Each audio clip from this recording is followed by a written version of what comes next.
नहीं तो हमारा क्या होगा।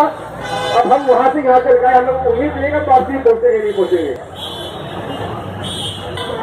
आज हम लोग यहाँ पर जो आए हैं, वहाँ पर लोनी में कम से कम 200 दुकानें हैं। मुर्गा, मछली, अंडा, होटल, ढाबा और भटूरे।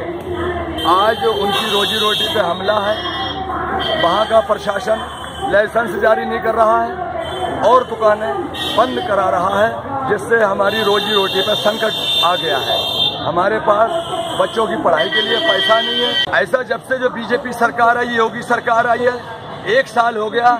1 साल में इन्होंने पूरा अपना आतंक फैला दिया है और पुलिस जो है वो इनके इशारे पर नाच रही है। दलित और मुसलमानों का जो भी कारोबार, ये छोटा कारोबार है, आज उसी पर ही हमला है। तो दोनों ही समुदाय के लोग पीड़ित हैं और आज अपनी रोजी रोटी कमाने के लिए आज हम लोग को जंतर मंतर पे आना पड़ा और सांसदों का सहारा लेना पड़ रहा है। अपना जिंदे मुर्गे का कारोबार है उसको भी पुलिस प्रशासन नहीं करने दे रही और जो हमारे मीट व्यापारी हैं उनको भी परेशान किया जा रहा है और ना उनका लाइसेंस बनने दे रहे हैं। और वहाँ पे एक एमएलए हैं जो बीजेपी पार्टी से हैं, उन्होंने एसडीएम, डीएम, एसपी वगैरह जो भी हैं, बड़े बड़े अधिकारी हैं, उनको सबको दबा रखा उन्होंने। साथ जी वहाँ पे कौमप्रस्ती वाला काम चल रहा है।